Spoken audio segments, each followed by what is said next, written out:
Rajesh Kamble sir और आकाशदीप sir ने बहुत ही अच्छी जानकारी हमारे साथ शेयर की है। खासकर G20 के इफेक्ट्स के बारे में, हम लोग कहाँ स्टैंड करते हैं और हमारा रोल क्या है, और आने वाले चैलेंजेस को हम लोग कैसे सामना करेंगे और कैसे निकल पड़ेंगे भविष्य में। उसमें से दो तीन बातें बहुत इंपॉर्टेंट की बताई है उन्होंने। एक तो 2015 में यूनाइटेड नेशन ने सारी दुनिया की लगभग 225 कंट्रियां हैं, उनको सस्टेनेबल डेवलपमेंट ग्रोथ के बारे में अपनी रिपोर्ट हर साल प्रस्तुत करने के लिए कहा गया है। लेकिन हम लोग देखते हैं कि 2014 में जो सरकार हमारी आई है, और हमको यूनाइटेड नेशन में जो सस्टेनेबल डेवलपमेंट ग्रोथ के जो टारगेट्स दिए थे, वो टारगेट्स के मुताबिक नहीं चले, क्योंकि ये जो गवर्नमेंट आई है कैपिटलिस्ट माइंडसेट वाली गवर्नमेंट आई है। और कॉन्स्टिट्यूशन ऑफ इंडिया में directive principle of state policy में बाबा साहब ने जो खासकर प्रोविजन किए थे, वो सस्टेनेबल डेवलपमेंट ग्रोथ के लिए ही किए थे। जैसे कि एजुकेशन के फील्ड में इंडिया को बहुत ज्यादा अपनी साक्षरता को बढ़ाना था। वो अपनी साक्षरता करीब करीब 90 to 95% तक ले जाना था 2030 तक। लेकिन जो ग्रोथ है हमारा वो कम है कंपेरेटिवली दुनिया के इसमें। दूसरी बात, सोशल अचीवमेंट हमको आनी थी, गरीब अमीर के बीच की गैप जो थी, उसमें से हमने देखा है कि 2015 के बाद इन्होंने शुरू की, और बजटरी जो अलोकेशन होता है, जो कि बाबा साहब ने बजट में ऐसा प्रोविजन किया था प्लानिंग कमीशन में कि at least 10% of the general budget that should be allocated to the schedule caste and schedule tribes. OBC का तो अभी तक प्लान ही नहीं बना। बाबा साहब ने ओबीसी के लिए आर्टिकल 340 लिखा था, लेकिन ओबीसी समाज अभी तक सोया है, वो अपने धर्म के एक्टिविटीज में अभी भी उतना ही इन्वॉल्व है। इसीलिए वो अपनी प्रगति के बारे में नहीं जानता। जब तक वो बाबा साहब के विचारों को और समन संघ के विचारों को अपनाएगा नहीं, तब तक ओबीसी का कोई बनने वाला है। और एक बात उन्होंने की है कि G20 के मार्फत हमको क्या था। एक तो थर्ड वर्ल्ड जिसको बोलते हैं अफ्रीका, अफ्रीका में लगभग 52 कंट्रीज है। उसके साथ हमारी देश के अभी आने वाले समय में व्यापारिक रिलेशन बनने वाले हैं। तो इसमें से हम क्या लाभ ले सकते हैं। तो खासकर जिनके घरों में बच्चे हैं, और जो बच्चे अभी 5वीं 6वीं या 10वीं तक की कक्षा में पढ़ रहे हैं, उन्होंने ज्यादा से ज्यादा अपने बच्चों को फॉरेन एजुकेशन में इंटरेस्ट देने के लिए फॉरेन की यूनिवर्सिटीज में भेजना चाहिए। क्योंकि हमारा जो एजुकेशन स्टैंडर्ड है और यूरोपियन कंट्रीज का जो एजुकेशन स्टैंडर्ड है, यूरोपियन और अमेरिकन, वो बहुत अंतर है। यहाँ पर तुम 4 साल पढ़ो और वहां पर 1 साल पढ़ो, तो वहां पे 1 साल में ज्यादा अचीव कर सकते हो।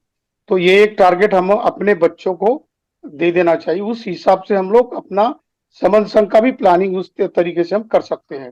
दूसरा, उन्होंने कहा है कि इंटरनेशनल कॉरिडोर के बारे में कहा, बहुत बड़ी अपॉर्चुनिटी होगी अगर हमारे बच्चे इस हिसाब से अपने आप को तैयार करेंगे, तो बहुत सारी जॉब अपॉर्चुनिटीज ओपन होगी। हो सकता है इंडिया में नहीं मिलेगी, लेकिन जिस जिस देशों से ये कॉरिडोर चला जाएगा, वहां पर रोजगार की बहुत सारी संधियां भी हमको इंटरनेशनल लेवल पे मिल सकती है। उसके बाद एक और बहुत बड़ी बात है कि हमने अपने बच्चों को आर्टिफिशियल इंटेलिजेंस, मशीन लर्निंग और कंप्यूटर साइंस वगैरह इन टेक्निकल शिक्षा में अगर ले भेजते हैं, तो उससे ज्यादा जॉब की हम अपॉर्चुनिटीज को ग्रैब कर सकते हैं, ले सकते हैं बच्चों को। उसमें से हमारी उन्नति हो सकती है। और एक बात बहुत अच्छी निकल कर आई है कि सोलर एनर्जी और इलेक्ट्रिक एनर्जी के ऊपर ज्यादा अभी दुनिया सोच रही है। क्योंकि जितने भी जो परंपरागत रिसोर्सेज है, जैसे कोयला है या बाकी का है, जैसे आज एक हाइड्रो इलेक्ट्रिसिटी है, तो हाइड्रो इलेक्ट्रिसिटी का भी एक प्रॉब्लम होता है, लेकिन सोलर को कोई कमी नहीं है।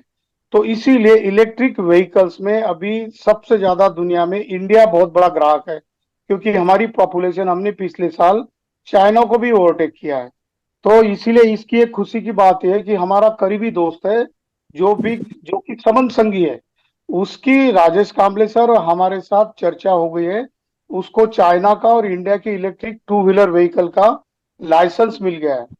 तो उसके साथ हमने महाराष्ट्र के लेवल पर करीब करीब 35 डिस्ट्रिक्ट है महाराष्ट्र में, हर डिस्ट्रिक्ट में इलेक्ट्रिक व्हीकल के शोरूम ओपन करना, बेरोजगारों को रोजगार देना, और हम जितने भी व्हीकल्स इसके बाद खरीदेंगे वो ज्यादा से ज्यादा इलेक्ट्रिक व्हीकल अगर खरीदते हैं तो उसमें हमारी इकोनॉमी बढ़ा सकते हैं, क्योंकि महाराष्ट्र में हम लोग 35 डिस्ट्रिक्ट्स में कैसे किस तरीके से शोरूम ओपन करना और हमारे जो बेरोजगारों को उसमें इन्वॉल्व कराना, इसके ऊपर सोच रहे हैं। और उसका ये भी ड्रीम है कि वो कहता है कि जितने भी समन भाई हमारे पूरे भारत में हैं, सारे राज्यों में हम लोग इस शोरूम की एक्टिविटीज, ट्रेनिंग, उसका जो गैरेज की फैसिलिटीज होगी, सर्विस सेंटर्स हो गए, ये भी रोजगार हम अपने तरीके से हमारे बहुत सारे बच्चों को, लोगों को दे सकते हैं। ये भी एक संधि बहुत बड़ी इलेक्ट्रिक व्हीकल की हमारे पास आई है, क्योंकि चाइना में होता क्या है कि जैसे हम सोचते हैं हमारे मजहब के बारे में, बहुत सारे लोग बोलते हैं बुद्धिज्म के बारे में, और जैसा अभी आकाशदीप ने कहा कि सभी माइंड की टेक्निक्स है, ये सारी माइंड टेक्निक बुद्ध की मेडिटेशन के टेक्निक पर आधारित है। जैसे उन्होंने रिक हैंसन का जो उल्लेख किया है, मेरे पास एक रिक हैंसन की एक किताब है, बुद्धास ब्रेन करके। ये इतनी फेमस किताब है, उसमें वो लिखा है the practical neuro science of Buddhas brain, happiness, love and wisdom. उसके बाद बिकमिंग अ बुद्धा करके भी एक डोनाल्ड स्वेरर करके एक लेखक है। ये ऐसे लेखक है जो कि बुद्ध के ज्ञान से ही अपना मार्ग अपनाते हैं। तो हमारे पास ज्ञान भी है, मेडिटेशन की टेक्निक्स भी है, और लोगों को इकट्ठा लाने के लिए समन संघ की आइडियोलॉजी भी है।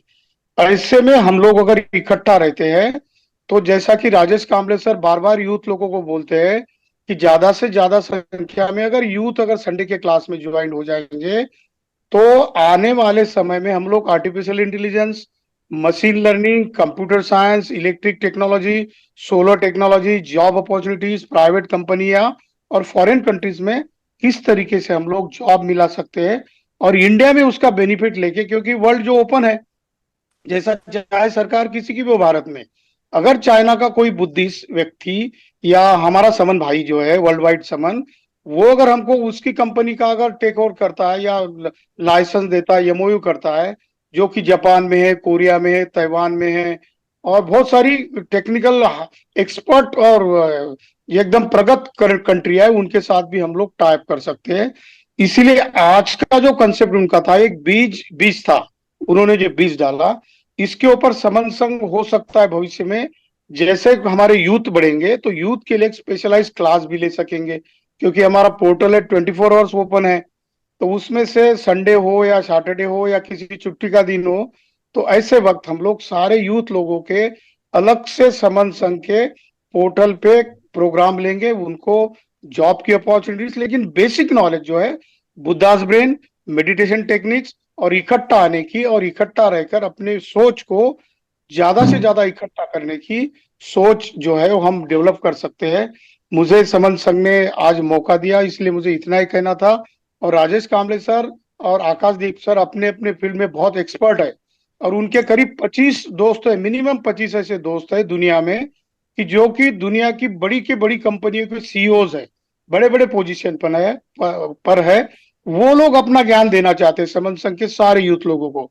तो यूथ लोग ज्यादा से ज्यादा जुड़े, और हमारी फरवरी की जो इंटरनेशनल जो संगीति है, उसको ज्यादा अगर हम हाईलाइट करेंगे, उसको सक्सेस करेंगे, तो पूरा वर्ल्ड वाइड एरिना हमारा बढ़ सकता है। संगम नमामि, अगर मुझसे कुछ गलती हुई हो तो मुझे माफ करे। संगे यो खलितो दोसो, संगो खमतु तमम। जय भीम, नवोदय, संगम नमामि सर। बहुत बहुत